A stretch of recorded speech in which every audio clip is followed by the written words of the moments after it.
चलिए बच्चों देखो, वो कॉल के कारण वीडियो कट हो गई थी, एक बार ध्यान समझेंगे। कॉल के कारण वीडियो कट हो गई थी, एक बार आप लोग ध्यानपूर्वक समझेंगे। जैसा कि आपके सामने है, the equivalent weight of the metal is 9 and vapour density of its chloride is 59.25, the atomic weight of metal is. एक बार आप ट्राई कीजिए, मुझे वेपर डेंसिटी दे दिया था इसने ये वाला, तो वेपर डेंसिटी के हिसाब से मैंने इसका मोलर मास, भाई vapour density molar mass by 2 हो गया, तो मोलर मास मेरा क्या आ गया, वेपर डेंसिटी इंटू 2, तो मोलर मास मेरा 118.5 आ गया। तो मोलर मास मेरे पास क्लोराइड का आ गया है। अच्छा, अब आप लोग बहुत आराम से इस बात को समझेंगे जो मुझे आपको समझानी है, ठीक है ना। देखिए कैसे, अब मुझे एक बात पता है, इस जगह पर जो इक्विवेलेंट वेट मेरा होता है molar mass by valency, molar mass of valency. अच्छा, वैलेंसी जो मेरी आ जाएगी वो मोलर मास अपॉन में इक्विवेलेंट वेट आएगा।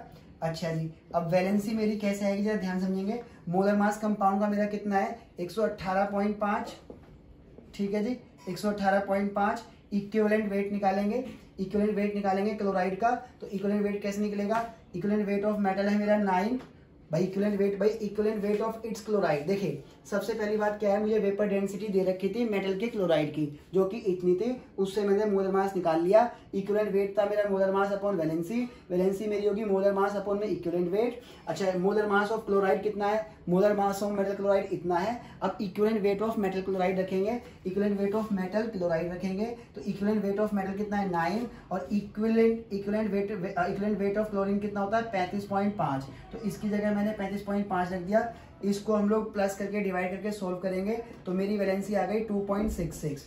अब मेरी वैलेंसी 2.66 आ गई, लेकिन मुझसे वैलेंसी नहीं पूछी है, मुझसे तो सिंपल सीधी सी बात एक ही चीज पूछी है, उस चीज का नाम है यहाँ पर the equivalent weight of metal is 9 और the atomic weight of metal पूछा है, तो वो मैं निकाल सकता हूँ बहुत ही आराम से। कैसे निकालेंगे, मोलर मास, देखो यहाँ से इक्विवेलेंट वेट क्या होगा, इक्विवेलेंट वेट ऑफ मेटल मेरा होगा molar mass of metal upon में वैलेंसी, बिल्कुल सही। अच्छा, तो मेरा मोलर मास ऑफ मेटल कितना होगा, मेरा मोलर मास ऑफ मेटल होगा इक्विवेलेंट वेट इनटू में वैलेंसी, इक्विवेलेंट वेट अपॉन में वैलेंसी। दिख रहा है यहाँ पर क्या मेरे तक, हाँ दिख रहा है।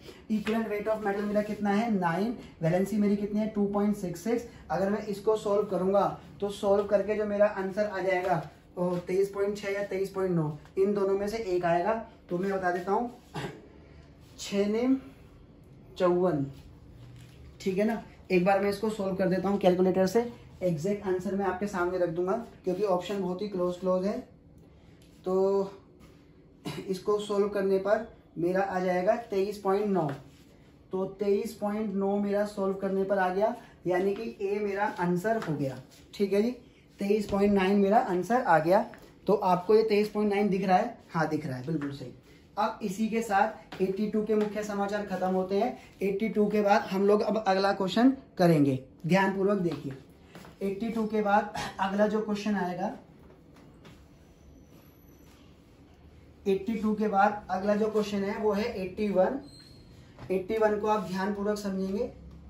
81 में मुझसे कह रहा है a metal M of equivalent mass E form an oxide, molecular formula MXOY। देखिए मेरे पास कोई मेटल होगी XM, उसको YO मिला, उसने MXOY बना दिया, MXOY बना दिया।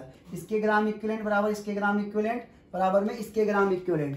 कह रहा है यहाँ पर देखिए अ metal M of equivalent mass E forms an oxide of molecular formula MXOY।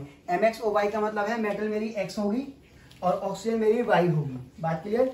The atomic mass of metal is given by, अच्छा एटॉमिक वेट पूछ रहा है, तो देखिए इसके नंबर ऑफ ग्राम इक्विवेलेंट बराबर इसके नंबर ऑफ ग्राम इक्विवेलेंट होंगे। तो अच्छा अब जरा ध्यान से देखेंगे इस जगह पर, तो यहाँ पर जो YO है, Y का मतलब Y number of atom, number of oxygen Y हो गया। अब ऑक्सीजन मेरा कितना है 16, ठीक है जी, तो ये मेरा वेट ऑफ ऑक्सीजन आ गया। अच्छा, वेट ऑफ मेटल कितना निकालोगे, X इंटू में molar mass of metal, molar mass of metal, ये मेरा वेट ऑफ मेटल आ गया। अब ध्यान से समझिए, मुझसे पूछा क्या है, मुझसे पूछा है atomic mass of metal is given by the correct equation, ठीक है।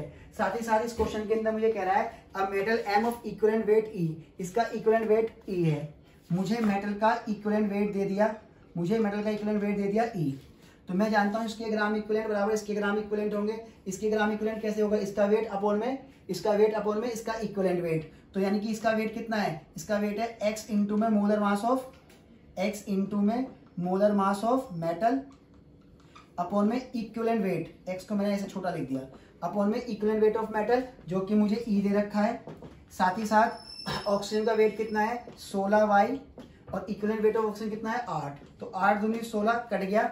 मुझसे मोलर मास ऑफ मेटल पूछा है, तो मोलर मास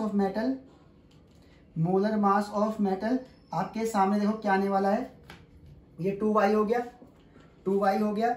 ये x क्या जाएगा, ये नीचे चला जाएगा और e कहाँ चला जाएगा, ऊपर चला जाएगा।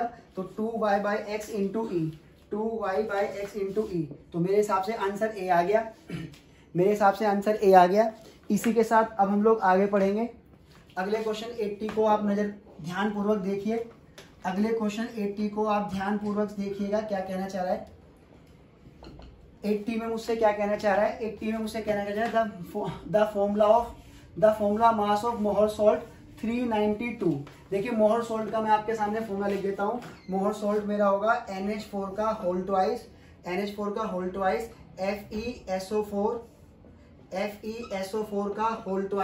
FeSO4 का होल ट्वाइस .6H2O। तो ये मेरा मोहर सॉल्ट हो गया, ये मेरा मोहर सॉल्ट हो गया। ध्यानपूर्वक देखिएगा, NH4 का होल ट्वाइस Fe.SO4.6H2O। मोहर सॉल्ट में जो आयरन होता है वो Fe2+ में होता है और एसिडिक मीडियम में मेरा जो आयरन 2+ होगा, मेरा जो Fe2+ होगा वो Fe3+ में जाएगा, यानी कि n फैक्टर 1 है। मुझसे इक्विवेलेंट वेट पूछ रहा है मोहर सॉल्ट का, तो इसका मतलब होगा molar mass by n factor. Molar mass मुझे इसका दे रखा है 392 और n फैक्टर क्या होगा, नंबर ऑफ इलेक्ट्रॉन कितने ट्रांसफर हुए 8, तो यानी कि इसका जो इक्विवेलेंट वेट आएगा वो 392 ही आएगा। तो 80 के मुख्य समाचार खत्म हो गए, ठीक है ना। वीडियो ये वाली वीडियो जो है 80 से 91 की 2 पार्ट में बन गई है। कॉल आने के कारण इसके 2 पार्ट हो गए थे, तो आप लोग इसको 2 पार्ट में देखेंगे, ठीक है। आज के लिए यहीं विराम।